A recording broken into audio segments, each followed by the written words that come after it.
আমাদের ঘরে বসে থাকার কোনো সময় নেই, সুযোগ নেই। এখন আর পর একটা দাবি, একটার পর একটা দাবি। এখন যে এক দফা দাবি দিয়েছে, এই দাবি তো কখনো সম্ভব না আমাদের মানা। দেশে যে আন্দোলন নামে যে অরাজকতা, বিশৃঙ্খলা তারা সৃষ্টি করছে, এগুলো কোনো ছাত্রদের কাজ হতে পারে না, ঠিক কিনা?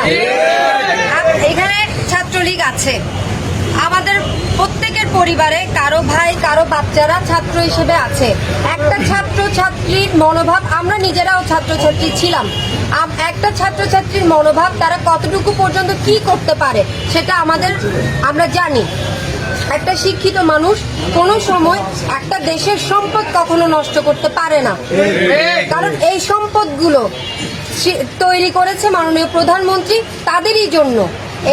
পুরো বাংলাদেশে যে ধরনের বিশৃঙ্খলা নাশকতা তারা করেছে, মেট্রো রেল পুড়িয়ে দেওয়া, এলিভেটেড এক্সপ্রেসওয়ে পুড়িয়ে দেওয়া, আমাদের চিটাগং শহরে বিভিন্ন জায়গায় আমাদের ইভেন মহিউদ্দিন চৌধুরী সাহেবের মতো একজন মানে বীর চট্টলার সিংহ পুরুষ যাকে বলা হয়, ওনার ঘরে যে ধরনের ভাঙচুর নাশকতা করা হয়েছে, গাড়ি পুড়িয়ে দেওয়া হয়েছে, আমাদের মহিউদ্দিন বাচ্চুর অফিস পুড়িয়ে দেওয়া হয়েছে, আরো বিভিন্ন জায়গায় যে ধরনের দাঙ্গা হাঙ্গামা তারা করেছে, এগুলো কোনো সময় একজন ছাত্রছাত্রীর কাজ হতে পারে না।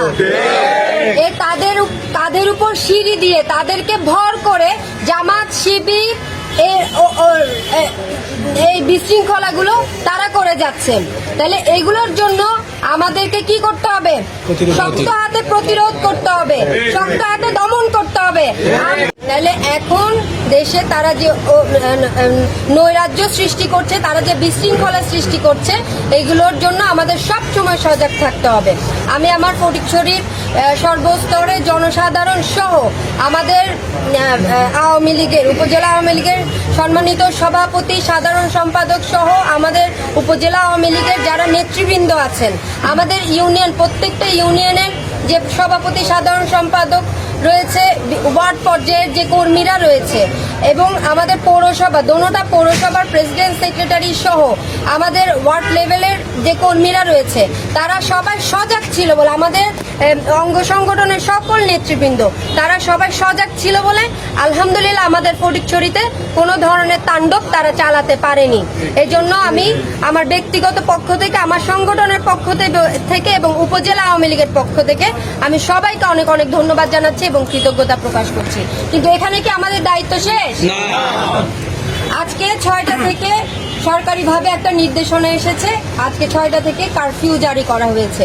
কারফিউ জারি করা হয়েছে, সেটা আমাদেরকে মানতে হবে, যেহেতু আমাদের সরকারের পক্ষ থেকে এই কারফিউটা জারি করা হয়েছে। কিন্তু আমরা আমাদের যার অবস্থান থেকে আমাদের সব সময় সজাগ থাকতে হবে।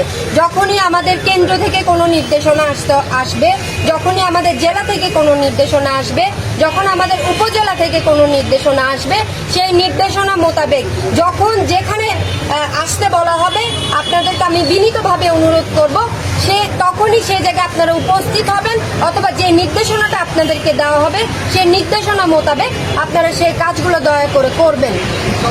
আমাদের ঘরে বসে থাকার কোনো সুযোগ নেই, আমাদের ঘরে বসে থাকার কোনো সময় নেই, সুযোগ নেই। এখন আর ঘরে বসে থাকার কারো চলবে না। আমাদের মাননীয় প্রধানমন্ত্রী যে নির্দেশ দিবেন, আমাদের ফটিকছড়িতে ওনার নির্দেশনা অনুযায়ী আমরা সকল ধরনের কর্মসূচিগুলোতে আমরা অংশগ্রহণ করব, সকল ধরনের কর্মসূচিগুলো আমরা বাস্তবায়ন করব।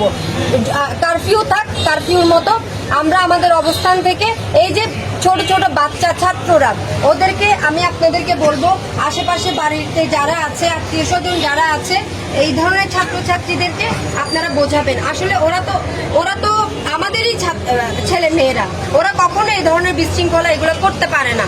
তাহলে তাদেরকে ভর করে যে এই ধরনের তাণ্ডবগুলো করা হচ্ছে, এই বিষয়টা তাদের কাছে ক্লিয়ার করতে হবে যে আসলে তাদেরকে ব্ল্যাকমেল করা হচ্ছে। আসলে যাই হোক, আমাদের মাননীয় প্রধানমন্ত্রী সব সময় ছাত্রদের পক্ষে ছিল, আমাদের সরকার বরাবরই ছাত্রদের পক্ষে ছিল। ছাত্ররা যা যা দাবি দিয়েছে সকল দাবিগুলো আমাদের সরকার মেনে নিয়েছে, মাননীয় প্রধানমন্ত্রী মেনে নিয়েছেন। কিন্তু একটার পর একটা দাবি, একটার পর একটা দাবি, এখন যে এক দফা দাবি দিয়েছে, এই দাবি তো কখনো সম্ভব না আমাদের মানা। যত দূর পর্যন্ত দাবিগুলো মানা সম্ভব ছিল, মাননীয় প্রধানমন্ত্রী প্রত্যেকটা দাবি তাদের মেনে নিয়েছে। তাদেরকে প্রধানমন্ত্রীর সাথে বসার জন্য আহ্বান করেছে, তারা সেই প্রস্তাব প্রত্যাখ্যান করেছে। আমি মনে করি ছাত্ররা যদি নিজের চিন্তায় বিবেচনা করত, তারা কখনো এই প্রস্তাবটা প্রত্যাখ্যান করতো না। তাদেরকে কেউ বলিয়েছে বলে তারা এই প্রস্তাবটা প্রত্যাখ্যান করেছে।